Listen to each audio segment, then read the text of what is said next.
In other words, your energy is extracted from that body and it dies. But the consciousness continues. Modified by karma, cause and effect. This is why the meditator is meditating. This is why the meditator is visualizing his death and the dismemberment of his body in order to train his consciousness to be prepared and to train his consciousness to not be attached to the body and to comprehend its reality, that the body is impermanent. The body is not me.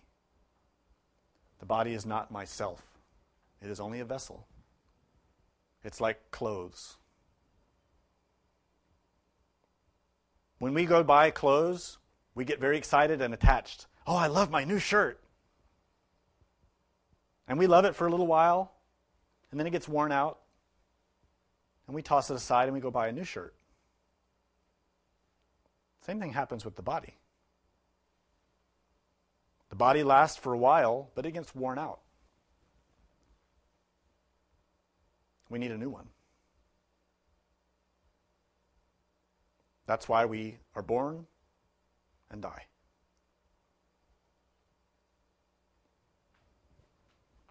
Comprehension of that produces equanimity, non-attachment.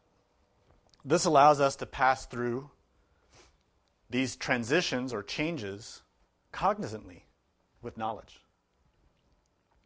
This next image is a painting of a Mahasiddha, or a great practitioner, named Liupa, who's a Tibetan yogi.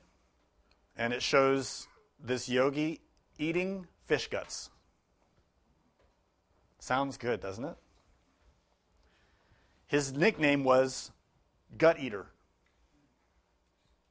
or Fish Gut Eater.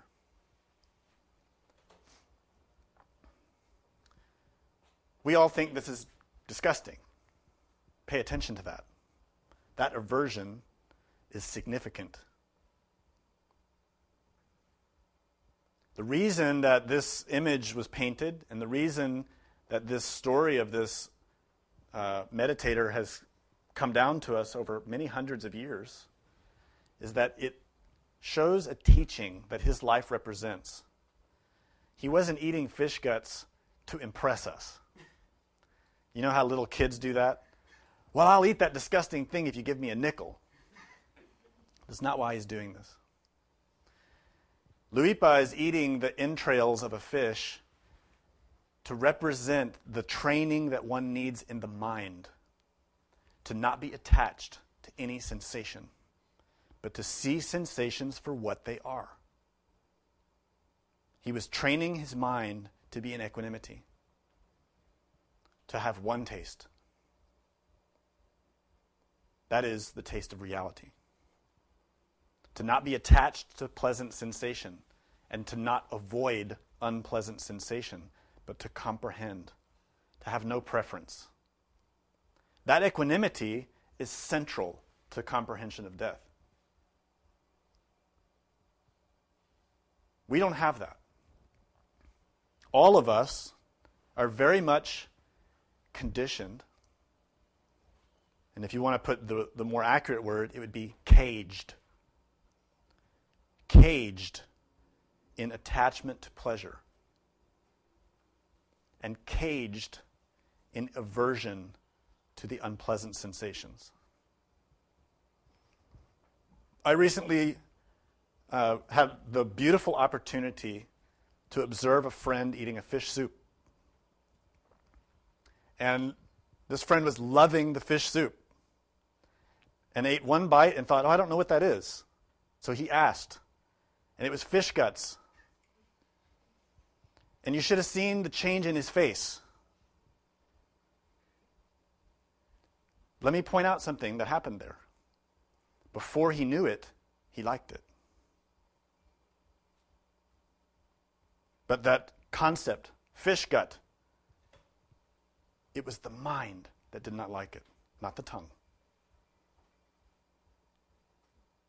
That's what this image is representing. This tendency that all of us have to be a victim of the mind's preferences for pleasure.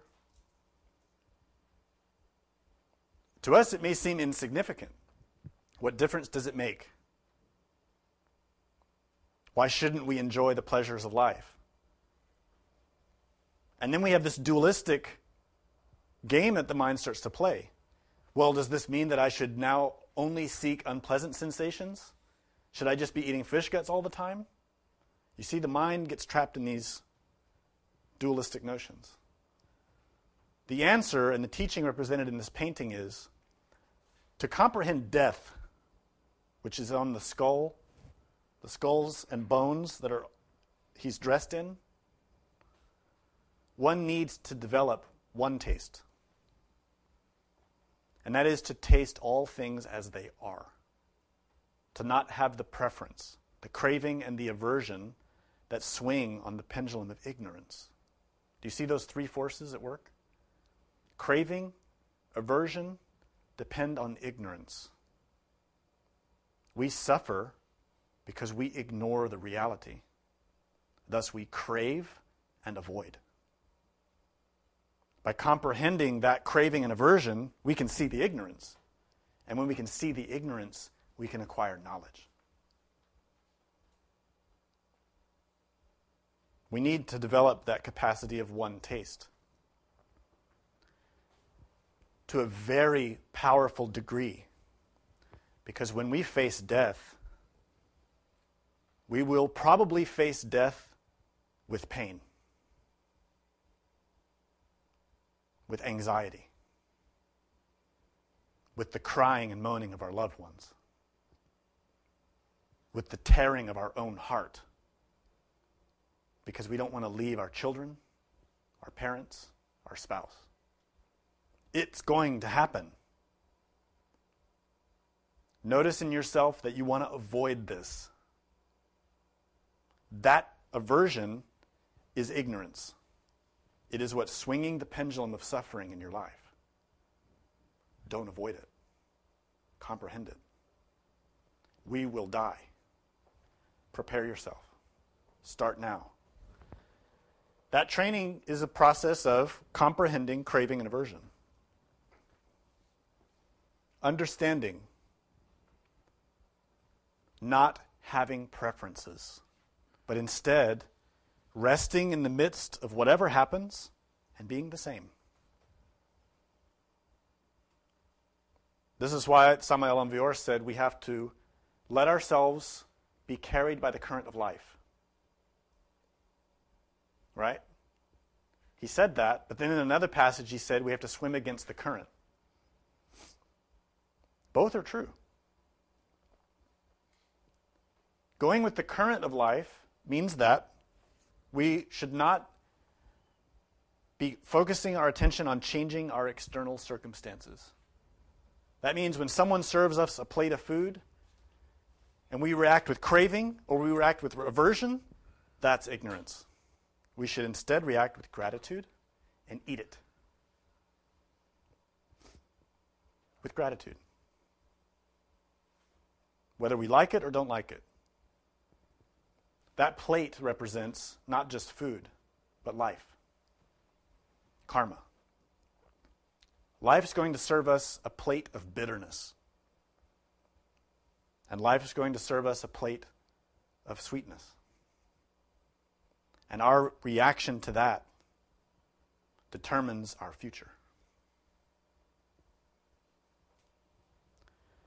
What this means is that we need to understand the current of energy, the continuum or flow of forces that move through us. The moment that we took birth, something was put in motion.